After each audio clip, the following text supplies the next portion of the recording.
இன்றைக்கி தென்னிந்திய நடிகர் சங்கத்துடைய 68வது பொதுக்குழு மிக சிறப்பாக நடந்துச்சு. ஒவ்வொரு பொதுக்குழுக்கு முன்னால் பல சவால்கள் வைக்கப்படுது. அந்த சவால்களை எல்லாம் மீறி நாங்கள் வந்து இன்றைக்கி ரொம்ப அழகாக இந்த பொதுக்குழுவை முடிச்சிருக்கோம். அதே மாதிரி நாங்கள் ஒவ்வொரு நிகழ்ச்சியிலையும் வந்து ஜஸ்ட் ஒரு பொதுக்குழு மட்டுமே அல்லாமல் சங்கரதாஸ் சுவாமிகளுடைய பேரில் வந்து மூத்த கலைஞர்களை வந்து கௌரவிக்கிறது எங்களுடைய வழக்கமாக இருக்குது. அதில் சங்கரதாஸ் சுவாமி விருதுகள் வந்து விஜயகுமாரி அம்மாவுக்கு, டெல்லி கணேஷ் அப்பாவுக்கு 2 பேருக்கும் கொடுத்தோம். அது இல்லாமல் 10 நாடக கலைஞர்கள் சினிமாவில் வந்து ரொம்ப நாளாக சேவை பண்ணவங்களுக்கு கொடுத்துருக்கோம். ஸோ இது ஒரு மகிழ்ச்சியான ஒரு விழாவாக தான் நடந்து முடிஞ்சிருக்கு. என்ன மாதிரி தீர்மானம் நிறைவேற்றப்பட்டிருக்கு? தீர்மானங்கள் 10 தீர்மானங்கள் நிறைவேற்றப்பட்டிருக்கு. அது அறிவிப்பு வரும், அது வரும் எல்லாம். இல்லை, அது ஒரு நாங்கள் அதை சொல்லலை, ஒரு உறுப்பினர் வந்து அதை முன்மொழிஞ்சார். விதி எண் 26, 27 எங்கள் பைலாவில் ஒரு பொதுக்குழு நடந்தால் நாங்கள் பொதுவாக தீர்மானங்களை நாங்கள் தான் டிக்ளேர் பண்ணுவோம், அறிவிப்போம். அவங்கக்கிட்ட கருத்து கேட்டு ஆதரவு தெரிவித்த பிறகு அப்ரூவல் பண்ணுவோம். இங்கே வந்து என்னென்னா உறுப்பினர்கள் 26, 27 எதாவது தீர்மானம் கொண்டு வரணும்னா கொண்டு வரலாம். அந்த உறுப்பினர் கொண்டு வந்து பேசுனதுலேயே எல்லோரும் ஆமோகமாக அதை நீங்கள் தகவல் கிடச்சிருக்கோம், அதுவே அதை ஏற்றுக்கிட்டாங்க. அது இல்லாமல் தீர்மானத்தில் நாங்கள் கொண்டு வந்த தீர்மானத்தில் அதையும் சேர்த்து மொத்தம் 10 தீர்மானம், அந்த தீர்மானத்தையும் எல்லோரும் ஏற்றுக்கிட்டாங்க. இது முன் உதாரணம் வந்து விஜயகாந்த் சார் இருக்கிறப்போ இதே மாதிரி 3 இயர்ஸ் எக்ஸ்டெண்ட் பண்ணியிருந்துருக்காங்க. எஸ், ஆமாம், 3 வருஷத்துக்கு எக்ஸ்டென்ஷன். இது அப்படியே எதுவுமே இல்லையே. நீங்களும் கேளுங்க, வெளியில் எல்லாம் சாப்பிட்டுட்டு இருக்காங்க, போய் கேளுங்க. அந்த கமிட்டி வந்து முக்கியமாக வந்து நடிகர் சங்கம் வந்து ஜஸ்ட் மேல் ஆர்டிஸ்ட் மட்டும் இல்லை, ஃபீமேல் ஆர்டிஸ்ட்க்கும் சேம் சரி சங்கம் தான். ஸோ நாங்கள் வந்து அந்த கமிட்டி ஃபார்ம் பண்ணது என்னென்னா, வந்து கம்ப்ளைண்ட் கொடுக்கணும். கம்ப்ளைண்ட் கொடுத்தா கண்டிப்பாக வந்து யாராக இருந்தாலும் தண்டனை அது வந்து விதிக்கப்பட்டிருக்கு, அது கூறப்பட்டிருக்கு. ஸோ எங்களோட கோரிக்கை என்னென்னா, தயவு செஞ்சு வந்து ஏதாவது அந்த மாதிரி தவறான விஷயம் நடந்ததுன்னா தயவு செஞ்சு வந்து தைரியமாக என் பின்னாடி நான் நடிகர் சங்கம் இருக்குன்ற நம்பிக்கையில் தயவு செஞ்சு வந்து எங்ககிட்ட சொல்லுங்கள். நாங்கள் வந்து நடவடிக்கை இமீடியட்டாக எடுப்போம். ஸோ சொல்கிற வரைக்கும் தான் எங்களுக்கு தெரியும், சொல்லனா எங்களுக்கு தெரியாது. ஸோ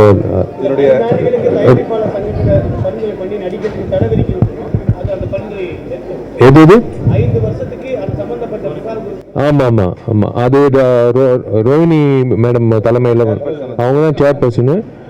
அதுக்கான விதிமுறைகள் என்ன அதாவது தண்டனைகள் கொடுக்கப்படணுன்றது விரிவாக போட்டிருக்கு அதில். இல்லை, அதுதான் நான் சொல்கிறேன். வணக்கம். இந்த கமிட்டி வந்து 2019 உருவாக்கப்பட்டது. அதுக்கப்புறம் வந்து சில கம்ப்ளைண்ட்ஸ் வந்திருந்தது, அதை நாங்கள் வந்து தீர்த்தும் வச்சுருக்கோம். அது ஏன் உங்களுக்கு யாருக்குமே தெரியாது அப்படின்னா, அதனுடைய தன்மையே அதுதான். அனானிமிட்டி, யாருக்கும் தெரியக்கூடாது அப்படின்றது தான் அதனுடைய தன்மையே. அது வந்து மீடியாவுக்கு முன்னாடி வந்து சொன்னாதான் நாங்கள் இந்த புகார்கள் எல்லாமே நாங்கள் சரி பண்ணிகிட்ருக்கோம், ஹேண்டில் பண்ணிகிட்ருக்கோம் அப்படின்னு கிடையாதுங்க. ஆனால் இப்போ வந்து ஒரு மிகப்பெரிய பூதாகாரமாயிட்டிருக்கிற இந்த நேரத்தில் இன்னும் கொஞ்சம் தீவிரமான ரொம்ப ஸ்ட்ரிக்டான விஷயங்களை நம்ம வந்து கையில் எடுக்கணும் அப்படின்றது நாங்கள் வந்து தீர்மானிச்சிருக்கோம். இதில் நடிகர்கள் மட்டும் கிடையாது, எல்லா இப்போ வந்து போஷ் அப்படின்னு இருக்கும், சில கார்ப்பரேட் இதாக இருக்கட்டும், எந்த தொழிற்சாலையில் இருக்கட்டும், அதில் வந்து prevention of these sexual atrocities அப்படின்றது தான். அந்த ப்ரிவென்டிவான நடவடிக்கைகள் நாம் என்ன எடுக்கலாம் அப்படின்னு கூடி ஆலோசித்தது நாங்கள் மட்டும் கிடையாது. வழக்கறிஞர்கள் சுதா ராமலிங்கம், அதன் பிறகு இன்னொரு 2-3 பேரை நாங்கள் வந்து கேட்டுக்கிட்டு இருக்கோம்.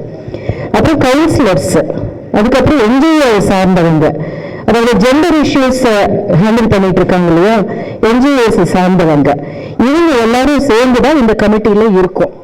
அப்ப எங்களுக்கு ஒரு புகார் கொடுக்கறதுக்கு ஒரு நம்பரையும் அனுப்ப போறோம். அதே மாதிரி வந்து இமெயில் ஐடியும் உருவாக்கி இருக்கோம். இது வந்து இந்த நம்ம சங்கத்தில் இருக்கிற உறுப்பினர்களுக்கு எல்லாருக்குமே அனுப்பப்படும். மிக முக்கியமாக பெண் உறுப்பினர்களுக்கு அனுப்பப்படும். உடனடியாக நீங்க வந்து இந்த நம்பருக்கு தெரிவிச்சீங்கன்னா அதை எடுத்துக்கிட்டு ஃபர்ஸ்ட் வந்து உங்களுக்கு உதவுறதுக்கு நாங்க இருக்கோம் அப்படின்றது தெரிவிச்சுக்கிறோம். ஸோ இந்த பிரஸ் மீட் மூலமாக கூட, உங்கள் மூலமாக கூட இதை பார்த்துக்கிட்டு இருக்கிற நடிகர் சங்கத்தில் இருக்கிற பெண் உறுப்பினர்கள் அனைவருக்குமே என்னுடைய வேண்டுகோள் என்னவா இருக்குன்னா, உங்களுக்கு ஒரு குறுஞ்செய்தி வரும். அந்த நம்பருக்கோ இல்லைன்னா இமெயில் ஐடிக்கோ நீங்க உடனடியா புகார் அளிக்கலாம். தைரியமா இருங்க. உங்களை அந்த மாதிரியான ஒரு எந்த விதமான அத்துமீறலையும் நீங்க சகிச்சுக்க வேண்டியது இல்லை. இதன் மூலமாக நான் சொல்றேன். அதுக்கப்புறம் இது ஆக்ஷன் எப்படி எடுக்க போறோம் அப்படின்றது வந்து நாங்க அந்த ஒரு தீர்மானங்கள்ல நீங்க உங்களுக்கு ஏற்கனவே சொல்லியிருக்கோம். முதல்ல வந்து எங்க சங்கத்தின் சார்பாக ஒருத்தர் போன் பண்ணி பேசி இப்படியான ஒரு புகார் உங்க மேல வந்திருக்குங்க அப்படின்னு நம்ம பேசும்போது அவங்களுக்குள்ள ஒரு அப்பா நம்ம செய்த தப்பு அப்படின்ற ஒரு உணர்வு வரும். அதுக்கப்புறம் அதை விசாரிச்சுட்டு அது உண்மை எங்கும் பட்சத்தில் 5 ஆண்டு காலம் இவர்களை வந்து இந்த நம்ம சினிமாவில் நடிக்க வைக்க கூடாது அப்படின்றத நாங்க தயாரிப்பாளர் சங்கத்துக்கு பரிந்துரைக்க போறோம், கேட்டுக்க போறோம். ஆனா சங்கம் எங்க பின்னாடி இருக்கு அப்படின்னு எல்லா பெண் நடிகர்களுக்கும் நாங்க இங்க இதன் மூலமா சொல்லிட்டு இருக்கோம். நீங்க பயப்படாம, எதுக்குமே நீங்க பயப்பட தேவையில்லை. உடனடியா புகார் அளிச்சீங்கன்னா ஆக்ஷன் எடுக்கப்படும். கமிட்டியோட பேரு எத்தனை பேர் உறுப்பினர்கள்? சார் அதுதான் வெளியே தெரியப்படுத்த போறது இல்லை சார். இப்ப உங்களுக்கு வந்து புகார் ஏற்கனவே வந்திருக்கு இல்லைங்களா, அந்த புகார்கள் வந்து உங்களுக்கு தெரியாது இல்லையா? இல்ல அவங்க எல்லாம் நடிச்சுக்கிட்டே இருக்காங்க. இப்ப வந்து நிறைய பேருக்கு மேல வந்து புகார் வந்திருக்கு. அதுக்கு நாம ஒண்ணுமே சொல்லாம இருந்துட்டாலும் நம்ம அப்படி இருக்கக்கூடாது. சமூகத்தில் இருக்கிற எந்த பெண்ணும் அந்த மாதிரியான ஒரு பயத்தோடு இருக்கக்கூடாது அப்படின்றதுதான். சோ நம்ம என்ன செய்யறோம்னா, அவங்க எல்லாம் நடிச்சுக்கிட்டே இருக்காங்க, புகார் அளிச்சிருக்காங்க, நாம வந்து ஒரு நடவடிக்கை எடுத்திருக்கோம், அவங்களுக்கு வந்து எல்லாம் சொல்லியிருக்கோம். அந்த பேரு சொல்லணுமான்னு தெரியல, வேண்டாம் பேர் சொல்ல வேண்டாம் இப்போ. அப்ப அதனால வந்து அவங்க நடிக்காம இருந்ததே கிடையாது. அதனால அதை சொல்லி பயமுறுத்த வேண்டாம் அப்படின்றத நம்மளும் சொல்ல வேண்டாம் இல்லையா? மிக முக்கியமாக ஊடகங்கள் முன்பாக சென்று இந்த புகார்களை கூற வேண்டாம், டிஆர்பிக்காக ஊடகங்கள் அதை பயன்படுத்துது. ஆமாங்க, அது சரியானதா? இல்ல சார், நான் ஒரே ஒரு விஷயம் நான் கேட்கிறேங்க. ஒரே ஒரு விஷயம், நீங்க கேட்ட கேள்வி எனக்கு தெரியுதுங்க. இப்பதான் நம்பர் கொடுக்க போறேன்றீங்க, இப்பதான் மெயில் ஐடி கொடுக்குறேன்னு சொல்றீங்க. இதெல்லாம் இதன் பிறகுதான் முன்னாடி கமிட்டிகள் இருந்தாலும் நம்பர் ஏற்கனவே கொடுத்துருக்கு சார். அப்படின்னு சொன்னாலும் ஊடகங்கள் முன்பு இந்த புகாரை வைக்கும் பொழுது ஒரு நம்பிக்கையோடு வைக்கிற அந்த நபர்களையும் ஏன் வைக்கிறீங்க அப்படின்னா ஒரு ஃப்ரேம் பண்றதும், ஊடகங்கள் டிஆர்பிக்காக பயணம் பண்ணுது அப்படின்னு ஒரு வைக்கிறதும், இவ்வளவு தொழிலாளர்கள் ஒர்க் பண்றப்ப அதை டிஆர்பின்ற அந்த ஒரு வார்த்தைக்குள்ள அடக்கிறது, அது உங்ககிட்ட எதிர்பார்க்காத ஒரு விடயம். அது சரியா?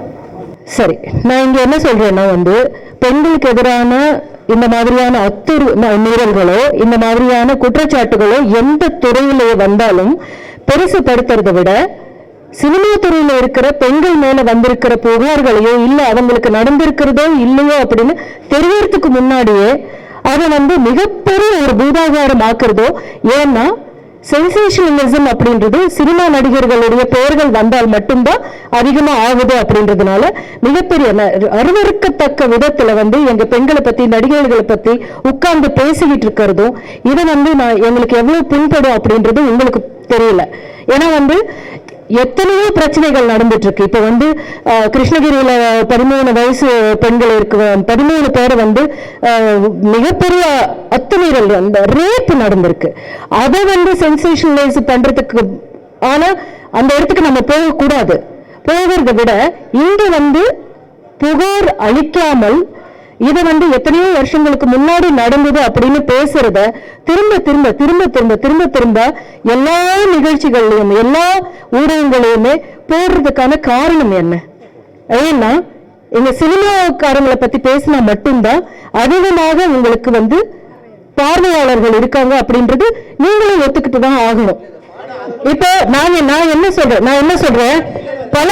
சொல்றேன் இப்ப வந்து உங்ககிட்ட வந்து எந்த ஊடகத்துக்கு முன்னாடி வந்து பேசிக்கிட்டு இருக்கிறவங்க கூட அவங்க அந்த காலத்துல புகார் அளிச்சாங்களா அப்படின்னு நம்ம கேட்கணும். இப்ப நாம என்ன சொல்றோம்னா, இப்ப நம்ம கிட்ட இந்த ரூல்ஸ் ரொம்ப ஸ்ட்ரிஞ்சன்ட் ரூல்ஸ் இருக்கு அப்படின்னு ஒரு தைரியம் கொடுக்க வேண்டிய இடத்துக்கு கொடுத்திருக்கிற இடத்துக்கு நடிகர் சங்கம் மட்டும்தாங்க போயிருக்கு. வேற எந்த துறையிலுமே வந்து இந்த மாதிரியான ஒரு தீர்மானங்கள் எடுத்திருக்கா அப்படின்னு நீங்க பாருங்களேன். பார்வையாளர்களுக்கும் வந்து எங்களை மேல வந்து எதையாவது சொன்னா பாக்குறதுக்கு தான் இன்ட்ரெஸ்டடா இருக்காங்க. அது வந்து கஷ்டமா இருக்கு, எங்களுக்கு ரொம்ப கஷ்டமா இருக்கு. நீங்க என்ன சொன்னீங்கல்ல, அதாவது தேர்தல் நிக்கிறதுக்கு வந்து அச்சப்படுறீங்களான்னு கேட்டீங்க. தூக்குல வந்து மறுபடியும் தேர்தல் வேண்டாங்க உறுப்பினர் எல்லாம் முடிவெடுத்திருக்கிறாங்க. கடந்த ஆண்டுகளை நம்ம சிறிய செயல்பாடுகளை பார்க்குறாங்க. இன்னும் இது வந்து பொது காரியம், முழுக்க பொது காரியம். நீங்க எப்ப வேணாலும் வரலாம், என்ன வேணாலும் கேட்டு தெரிஞ்சுக்கோங்க. மக்கள் உறுப்பினர்கள் ஒட்டுமொத்தமா சேர்ந்து இந்த தேர்தல் வேண்டாம், அதுக்கு ஒரு பொதுச்செலவு வருது. கிட்டத்தட்ட அது ஒரு 20-30 லட்சம் இந்த செலவு பண்ண தேர்தலுக்குங்க.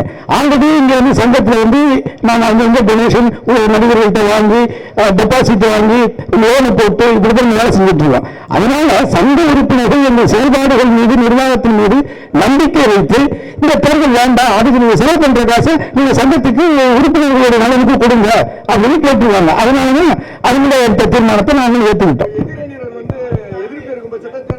என்னப்பா தேர்தல் வந்து சந்திக்கப்படும் என்று அதெல்லாம் எங்களுக்கு எந்த பிரச்சனையும் இல்லை. ஏற்கனவே நம்ம சந்திச்சு தான் இந்த இடத்துல வந்து உட்காந்துருக்கோம். அதனால அது பிரச்சனை இல்லை. அடுத்த ஆண்டு கமிட்டி அறிக்கைக்கு அப்புறம் ஏதாவது புகார் வந்திருக்கா, அது உண்மை என்கொயரி நடக்கா? அப்புறம் வந்து ஒரு விஷயம் சொல்லுவீங்க, 5 ஆண்டு தடை நாங்கள் தயாரிப்பாளர் சங்கத்தில் லெட்டர் எழுதுறீங்க, அவங்க உறுப்பினர் அவங்க இதனால நடவடிக்கை எடுப்பாங்க, நீங்க தானே ஒத்துழைப்பு கொடுக்க மாட்டேன்னு சொல்லணும். நீங்க ஏன் அதனுடைய மீனிங் அதுதான். அதான் மீனிங். புகார் இப்போ வரைக்கும் எதுவும் வரல. இந்த மாதிரி புகார்கள் வரக்கூடாதுன்றதுதான் எதிர்பார்க்குறோம்.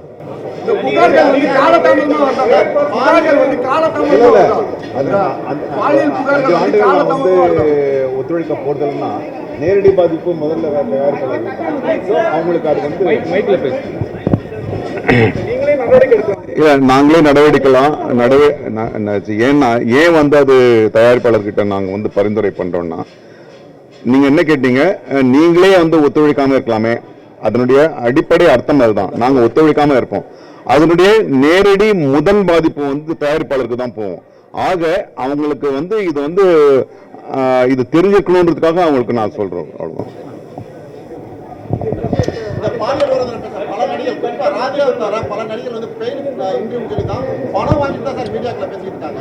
மீடியாக்கள் தேடி யாரையும் போய் பேசிட்டு பல நடிகர்கள் ராஜாவை தவிர பேசுற எல்லாருமே வந்து காசு வாங்கிட்டு தான் அவங்க மீடியாவில் பேசவே வராங்க. நாங்களாம் வந்து யாரையும் இதுதான் உண்மை. மைக்க வாங்கினா தப்பு, அது அவமரியாதை பண்ற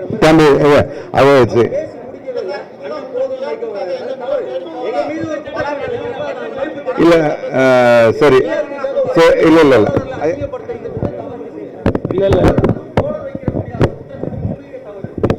ஒரே எடுங்க, அதை எடுங்க. இல்ல உங்களை தோழர் நீங்க தோழர்னு கூப்பிட்டதுனால அதே ஒரு உரிமையோட நான் உங்களை வந்து ஒரு கேள்வி கேட்கிறேன். யாருமே இந்த சேனல்ஸ் வந்து நாங்க கேட்கல, அவங்களா வந்து பேசுறாங்க அப்படின்னு சொல்றீங்கல்ல. இது ஆரம்பிச்சதுல இருந்து எத்தனை சேனல்ஸ் போன் பண்ணி எங்களை கூப்பிட்டாங்க, பேசுங்க அப்படின்னு சொல்லி கூப்பிட்டாங்க, இன்னும் கேட்டுக்கிட்டு இருக்காங்க அப்படின்னு எங்களுக்கு தெரியும். அது ஒண்ணு.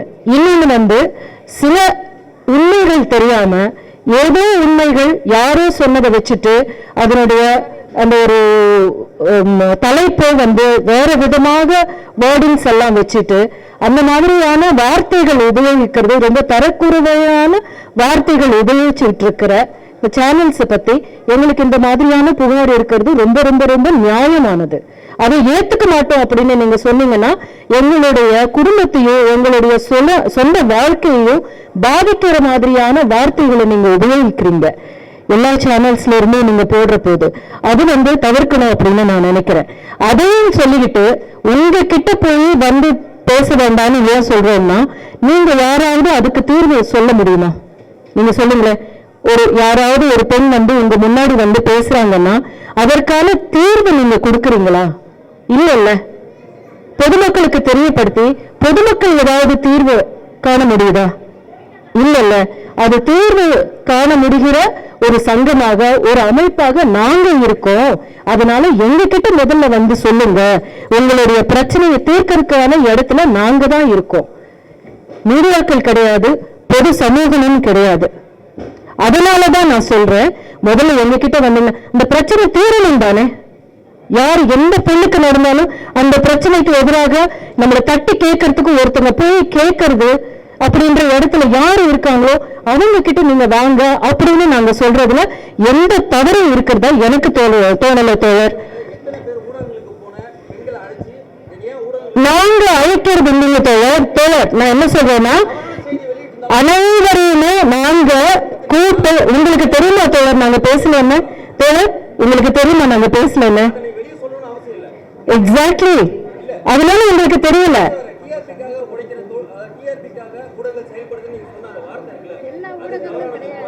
எல்லா ஊடகங்களும் கிடையாதுங்க. ஆனா நிறைய பேர் வந்து இப்படி தரக்குறைவா பேசிக்கிட்டு இருக்காங்க அப்படின்றது சொல்லுங்க. சார் சார் இல்லை சார் ஒரு நிமிஷம் சார் இப்போ நடிகர் சங்கம் சம்பந்தப்பட்ட பொதுக்குழு நடந்திருக்கு. இது சம்பந்தமான ஏதாவது கேள்விகள் இருந்தா கேளுங்க. நான் இவர் வந்து கேட்கறதுக்கு நம்ம பேசணும்னா அது வேற மாதிரி பேச வேண்டிய வரும். ஏன்னா நானே பாதிக்கப்பட்டவன். என்ன, நான் தயவு செஞ்சு உங்கள்கிட்ட ஒரு வேண்டுகோள் வைக்கிறேன். இந்த நோக்கம் வந்து பொதுக்குழு நடந்திருக்கு. பொதுக்குழு சம்பந்தமான நியாயமான கேள்விகளை கேளுங்க. அதான் எல்லாருக்கும் நல்லது.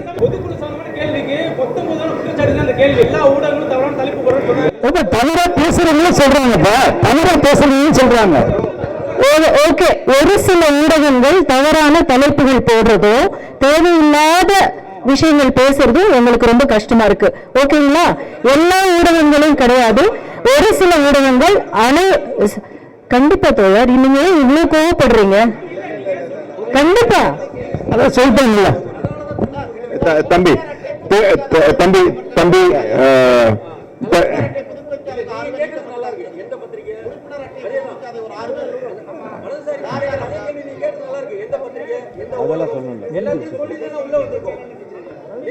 இல்ல தம்பி, நான்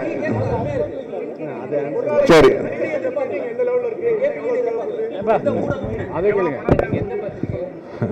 பில்டிங் போயிட்டு இருக்கு, நல்லபடியா போயிட்டு இருக்கு. இல்லங்க கேட்கலங்க. நன்றி.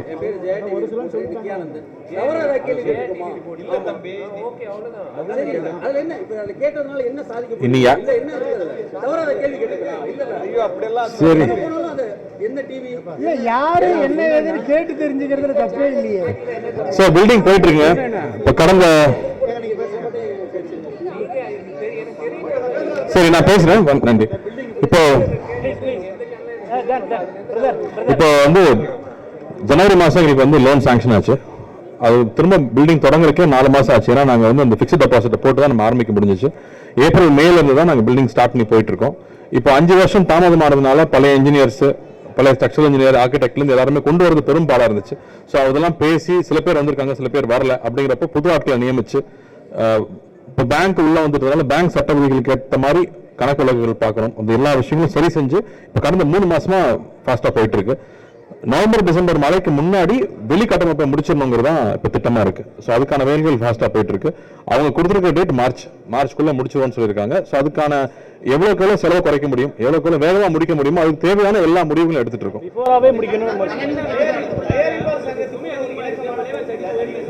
கண்டிப்பா மோர் தென் 30 to 40%. நீங்க வெளியில போய் நீங்க விசாரிச்சீங்களே தெரியும். உங்களுக்கு வாங்கின சம்பளம் கோவிடுக்கு முன்னாடி எவ்வளோ, இப்போ வாங்கின சம்பளம் எவ்வளோ, நீங்க வாங்கின மண்ணு வேற எவ்வளோ, இன்னைக்கு எவ்வளோ, இரும்பு எவ்வளோ, இன்னைக்கு எவ்வளோ.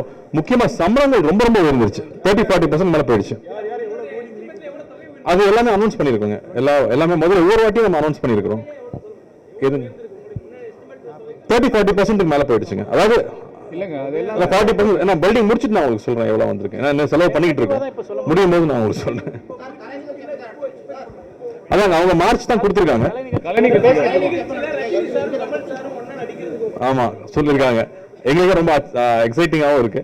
ஸோ அதுக்கான பேச்சுவார்த்தை ஆரம்பிச்சிட்டோம். இப்போ கமல் சார் வெளிநாடு போயிருக்காங்க, வந்ததுக்கு அப்புறமா தொடர்ந்து பேசுவோம். அடுத்து ரஜினி சாரை மீட் பண்ணணும், எல்லாரும் சேர்ந்து பண்ணலாம் அப்படிங்கிறது தான் அது ஒரு முயற்சி. ஏன்னா எல்லாரும் சேர்ந்து பண்ணி ரொம்ப வருஷம் ஆயிடுச்சு. அதுக்கு ஒரு சந்தர்ப்பம் ரஜினி சார் கொடுத்த ஐடியா தான் அது கமல் சாருக்கு ரொம்ப பிடிச்சிருக்குங்கிறதுனால அது சார்ந்த பேச்சுவார்த்தைகள் இனி தொடரும். அதுக்கு பிளானிங் ஒரு பெரிய டைம் ஆகும். வெயிட் பண்ணுங்க, எல்லாத்தையும் இப்பவே கேட்டு கேளுங்க. ரிப்ளை நீங்க சொல்லிடுங்க. நன்றி. அதாவது ப்ரொடியூசர் கவுன்சில் வந்து நமக்கு ஒரு 10 குறிப்புகள் 10 டிமாண்ட்ஸ் கொடுத்திருந்தாங்க. அதுக்கு நம்ம வந்து ஆர்டிஸ்ட் கலந்துரையாடி ஒரு 37 பாயிண்ட்ஸ் அவங்க வச்ச டிமாண்ட்ஸ் ஒன்று இருக்கு. நடிகர்களுக்கு தயாரிப்பாளர் மேல சில குறைகள் இருக்கு, சரி பண்ணிக்க வேண்டிய விஷயங்கள் இருக்கு. அதெல்லாம் சேர்த்து ஒரு 37 பாயிண்ட்ஸ் அவங்க நாங்கள் திருப்பி ரிப்ளைவா கொடுத்துருக்கோம்.